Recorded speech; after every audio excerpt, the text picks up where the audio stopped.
I make lots and lots of teddy bears, and I'm going to talk you through how I got into making teddy bears and the journey to becoming an artist. So I was born in Nottinghamshire. I lived over there with my two sister parents, and I did a lot of crafts. And after I started the crafts, then I continued as a teenager, doing a lot of drawing, a lot of sewing, a lot of anything. If I found a piece of fabric, I'd turn it into something. Be in the garden with my dad, making planters and things like that. Also, my auntie Glenys, she's going to shout at me for saying her name, does lots and lots of sewing and has always done crafts and plastic canvas and everything else. And this is the teddy bear that she made for me when I was born. Still got the same dress on. It's looking a bit worse for wear, but this is my teddy bear that my auntie Glenys made. So it's very special.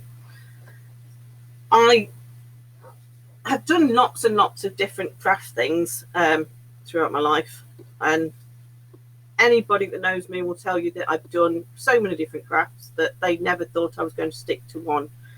But I still don't stick to one. I've got lots and lots going on. Now, I started making teddy bears 4 years ago, and it was when I was really struggling with my legs. I've got Ehlers-Danlos syndrome, so I can dislocate most things in my body, and I was going through a really, really tricky patch, and I found this book at the local library, and I started sewing teddy bears. When I had to take the book back, I asked my sister if I could have this book for my birthday, and then that was it. I got hooked on making teddy bears. So this book's by Sue Quinn. I've met her a few times. She makes a lot of heirloom teddy bears out of mohair and other things. This one's all about making things out of felt. Now, felt's pretty expensive. So when you start making felt teddy bears, it costs a lot of money very quickly. So instead of spending lots of money with the felt or proper teddy bear fabric, I wanted to learn how to do them without it costing so much. So I went to the charity shop and I was looking for some other fabrics that were very similar. And so very similar things to using felt are things like woolen coats. So I bet everyone's got an old coat in the back of the wardrobe, and that is what I used. So I enlarged the original size from the Sue Quinn book, and I made them bigger. The woolen fabric is thicker than felt, so trying to turn the teddy bears inside out is quite tricky. So I made them bigger, and I keep making them bigger. And now I change the patterns. Now all of my memory bears that I make are fully jointed. Okay, so they have got a wooden disc with a pin going through them into the actual teddy bear, which you tighten. And the best way to describe it is a bit like a can of corned beef, where you've got the key and you keep twisting it until it's tight enough. In the big bears, it's quite easy because you've got a big hole in the back. So when you stuff everything, you sew the seam up on the back after you've stuffed it. And so before you stuff it, you can get your hand in and you can tighten them up. Now with the smaller bears, there's not enough room to get your hands in, but we'll come to the smaller bears shortly. So he's one of my first bears that I made probably 3.5 to 4 years ago. And I kept making them, and unfortunately I ended up spending quite a bit of time in hospital, and instead of getting people to bring me grapes and things like that, I asked for people to bring me in old coats, and I sat in the hospital bed making teddy bears. I made 5 teddy bears at one point when I was in hospital, and a doctor had been walking past me for days asking me where and why and what I'm doing. So I showed him how to do it, and 3 days before Christmas he came up to me and he asked if he could buy one of my bears. So that's how I sold my very first bear. Definitely wasn't expecting it because I was in hospital. But after that I started to make more bears and lots of other memory bears. So I made anything using any fabric I could possibly find. and I started to make bears for friends out of baby grows and bears with school logos on. So this one was just a school jumper. The first ones that I made stretched, so I've had to learn how to do interfacing, which stops the material from stretching, so that when you sew it together and you stuff it, it retains the same shape. So this is my children's infant school. So this one lives in the dining room. If you can probably all see behind me that there's a lot of clutter in here. This is my craft room, and it is cluttered. It is full. In order to do this video today, I've had to take a lot of stuff out. All the things on the wall behind me, a lot of them I've been given, and there's buttons and everything else, and they're all pegged on, so I can just go to that wall and find the things that I need quite easily, hopefully. Doesn't always work, because they might be in a cupboard, they might be in a box, or they might be on the wall, but they might be underneath another set of buttons. So everything is absolutely everywhere. Now, my bears, like I say, I've been making them for about 4 years now, and I've been starting to challenge myself more and more with what to do next and how to sell the bears, how to do something different to other teddy bear artists. I've been to quite a few teddy bear fairs now and seen how they make the bears and what materials they use. A lot of materials are things like the mohair. So this one is German mohair. He's stuffed the same way as a stiff bear, so he's also weighted to hold the shape. Again, he's got small joints in, so to get into his back, you can't get your hand all the way in, so it's a bit harder to do the joints. But once you've done it, you don't really want to undo them, so trying to make sure that they're tight enough so the legs don't flop when you lift them up is quite important.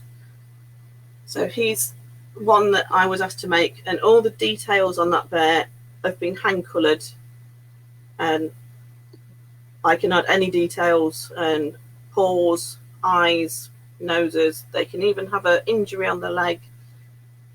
You can order bears specifically and ask me for a particular design, or I can try and make a design. I'll come to those in a second. 2 years ago, my dad got out his old teddy bear. And he's had it for a long time, since he was little, but they never knew where it came from originally, and he'd got a floppy neck, and my dad set me a challenge of remaking the teddy bear. So he got a whole old handkerchief, and he put the handkerchief over the top of the teddy bear, and he drew the pattern, and from that pattern he sent it to me, and I worked out how to make the dog. So I haven't got a very good photo, but what I will do after this is I'll get a better photo and I'll attach it in a comment on the video.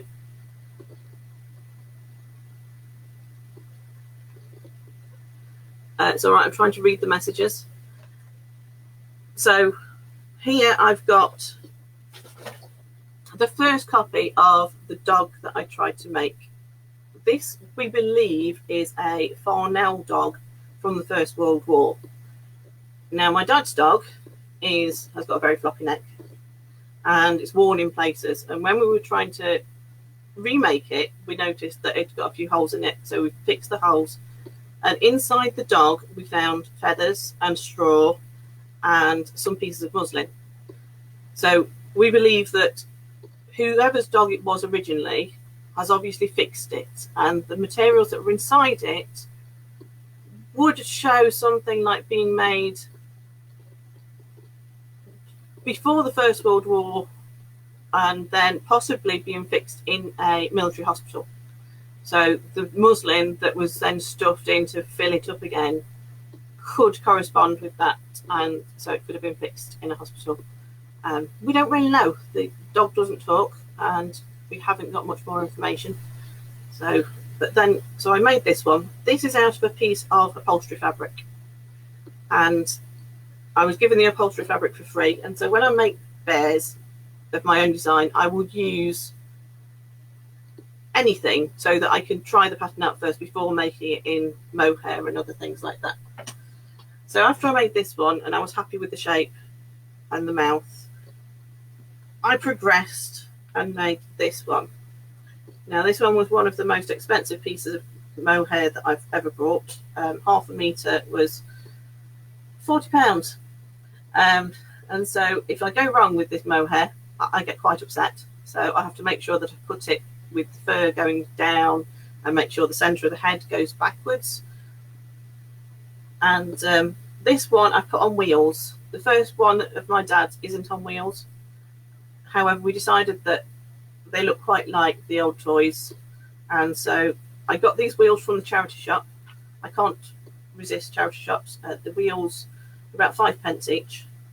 And then with my dad's help, we've made the bits on the bottom. So I still get my dad to do a lot of bits and pieces for me. It's a family business. Whatever I'm stuck on, he can do. And if he needs something sewing up, then we do a swap. So this one lives in my window, and rather proud of this one. It's got special memories because of my dad having the original dog. And for that Christmas, I made my mum and dad a slightly smaller version, but exactly the same as the original.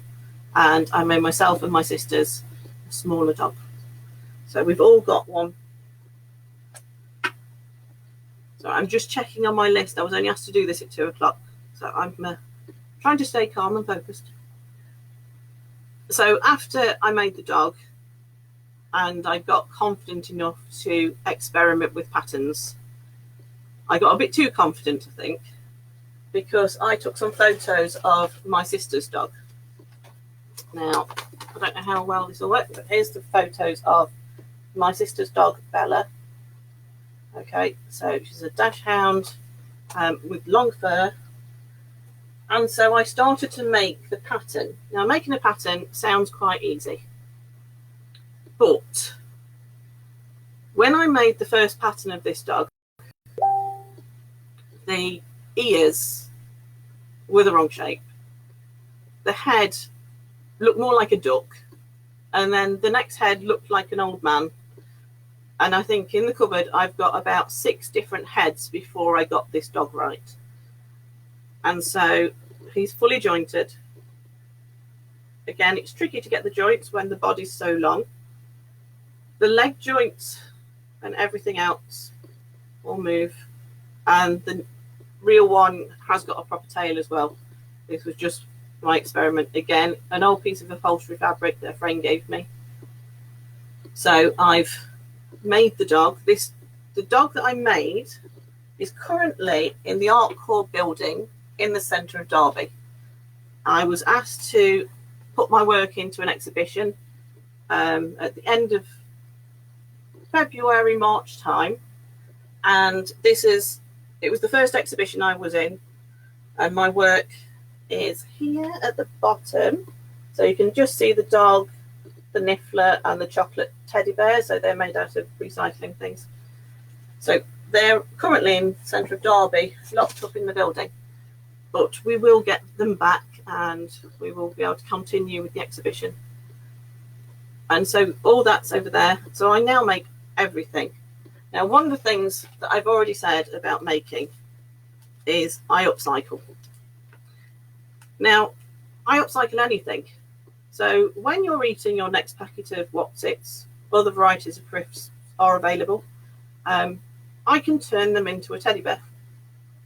I do it exactly the same way as the mohair bears and the memory bears. And I still fully joint them. But I usually stuff them with paper. So I shred the paper up and I put that inside. And then we get the fully jointed teddy bear. And he's quite fun. He still moves. And I've made them out of, I've only got this one in here. I've made them out of birds' bakery bags. I've made them out of Thornton bags and everything else. And I will use absolutely everything. Now here's one that I made the other day. He is made from flags from the Queen's 90th birthday parade. I was down there with my daughter and we brought back a lot of flags. And what else do you do with the flags when you've had them for 4 years? I turned it into a teddy bear. Again, he's fully jointed with eyes, a leather nose, and on his feet I have put VE Day, the 75th anniversary, and he's been sitting in pride of place in my living room window. It's nice and big, so children, as they're walking past at the moment, can see him. And my neighbour quite likes him, so I'm glad that we're in lockdown, because then she can't come and steal him. So there's some of my teddy bears. I've also got Santa. Now, Santa is a mohair bear, okay? And this is where my recycling and upcycling goes a bit crazy. His shoes and his hands are all made out of a pair of PVC trousers from a charity shop that I have hand sewn onto the mohair fur. And then I started to make him a sleigh. Now, this sleigh was 20p from a charity shop. It was a tractor. So I'm still working on the tractor.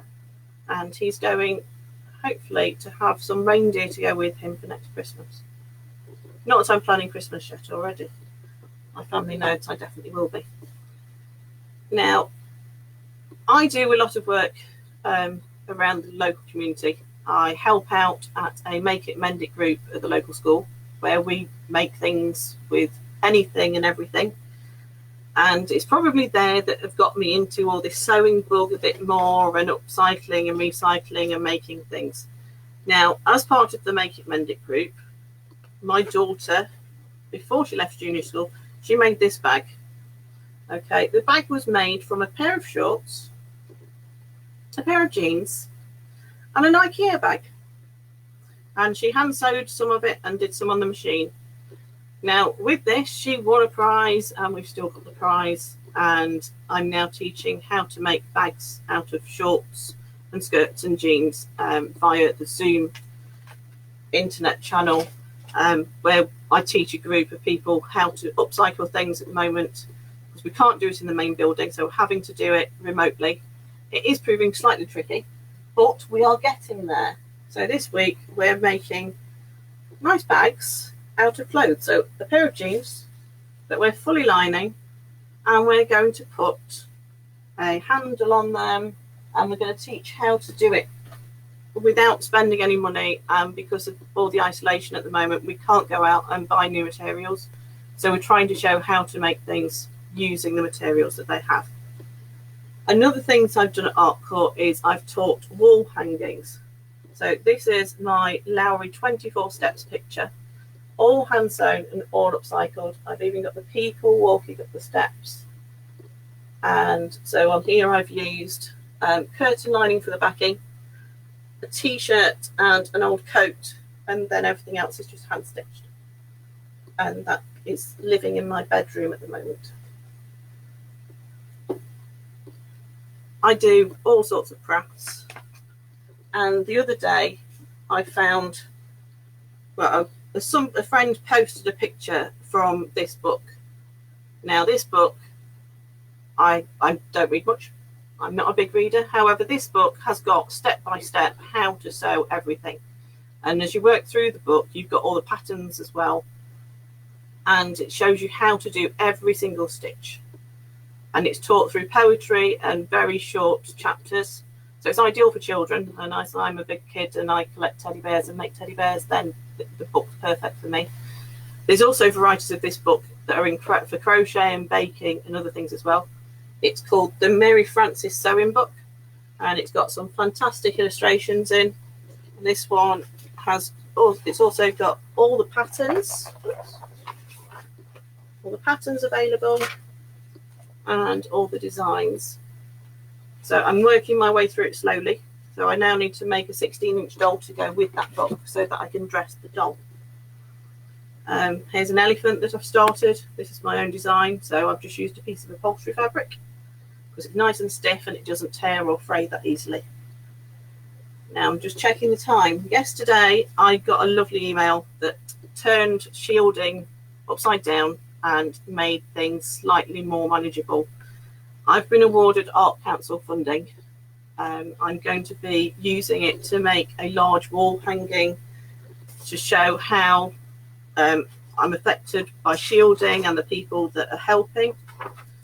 And I'm going to purchase an embroidery machine so that I can add details to a lot of my work. So this is the wall hanging that I'm hoping to make. So we've got all the people involved. And it's just a challenge for myself. The other thing that I'm going to say very quickly is set yourself goals. At the moment with isolation, it's tricky. So if we can all set ourselves achievable goals that we can achieve each week or every day, it will help pass the time quicker. Okay, and the time's gone. And it is now 20 minutes past. So I'm Dawn Campion. If you've got any more questions, just let me know. Bye.